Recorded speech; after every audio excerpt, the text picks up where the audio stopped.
Assalamualaikum warahmatullahi wabarakatuh. Perkenalkan, nama saya Yoris Aprilia Mesari, nomor prestasi 27. Perkenalkan, nama saya Nabila Muridia, nomor prestasi 19. Perkenalkan, nama saya Nesla Rizky Maulida, nomor prestasi 21. Perkenalkan, nama saya Sofi Marta Aristia, nomor presensi 23. Kami dari kelompok belajar 3 ingin mendiskusikan materi MAE, yaitu makalah, Artikel, Kritik. Dan esai. Kemarin sudah mempelajari tentang majalah, artikel, kritik, dan esai. Kalian ada yang tahu tidak pengertian dari masing-masing makalah, artikel, kritik, dan esai? Saya tahu pengertian makalah. Makalah ialah karya tulis bersifat ilmiah yang pembahasannya difokuskan pada suatu masalah tertentu, telah melalui proses penelitian, observasi, dan riset lapangan secara aktual dan benar. Lalu, bagaimana dengan pengertian artikel? Artikel opini adalah tulisan yang berisi pendapat penulis tentang data, fakta, fenomena, dan kejadian yang tertentu dengan maksud dimuat di surat kabar dan majalah. Untuk pengertian kritik bagaimana? Yang dimaksud dengan kritik dalam pelajaran ini adalah kritik yang didasarkan atas analisis yang mendalam. Karya yang biasanya dikritik itu adalah karya seni, karya sastra, buku, musik, lukis, maupun film. Lalu, bagaimana pengertian esai? Berbeda dengan kritik, yang fokusnya hanya pada menilai suatu karya, esai lebih mengarah pada cara pandang seseorang untuk suatu objek atau peristiwa tertentu, tidak selalu berbentuk karya. Bagaimana persamaan dan perbedaan antara makalah dengan artikel? Persamaannya ialah salah satu jenis karya ilmiah Harus ada rujukan dan daftar rujukan, bahasa baku, lugas. objektif dan denotatif. Untuk makalah, terdiri dari bab per bab, tidak ada kata kunci, disajikan dalam forum ilmiah. Untuk artikel, tidak terdiri dari bab per bab, ada kata kunci, dan tidak harus disajikan dalam forum ilmiah.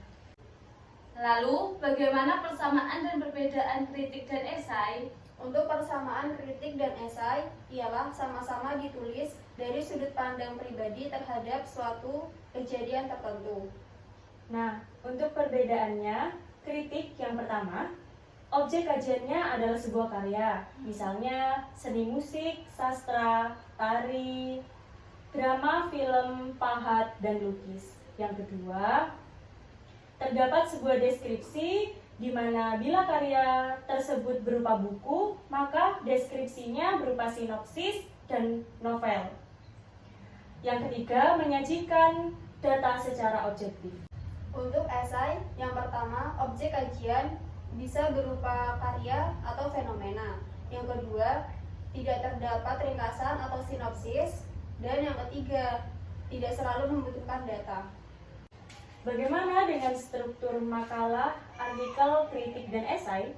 Untuk struktur makalah terdiri dari pendahuluan, isi, kesimpulan, dan penutup.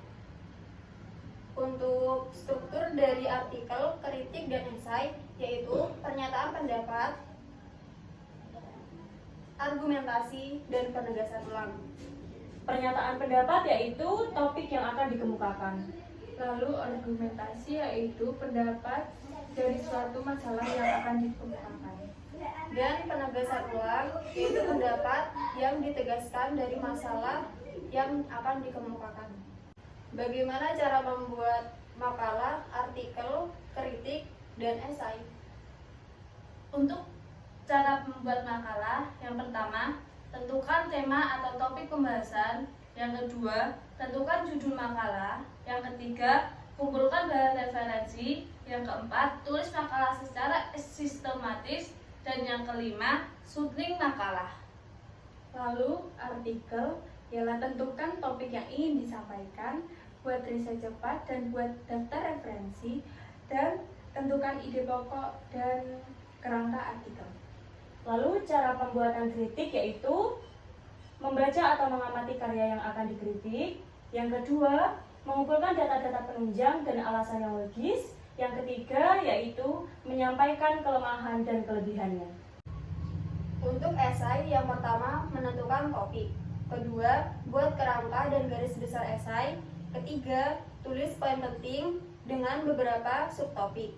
Keempat, tulis dengan kalimat singkat, jelas, dan rinci. Kelima, gunakan gaya penulisan untuk menarik perhatian pembaca. Dan terakhir, menuliskan kesimpulan. Lalu bagaimana ciri dari kebahasaan kritik dan esai? Ciri dari kebahasaan kritik dan esai yang pertama menggunakan pernyataan-pernyataan persuasif, yang kedua menggunakan pernyataan-pernyataan fakta, Ketiga, menggunakan pernyataan yang bersifat menilai atau mengomentari. Yang keempat, menggunakan istilah teknis. Dan kelima, menggunakan kata kerja mental. Sekian dari kelompok kami. Wassalamualaikum warahmatullahi wabarakatuh.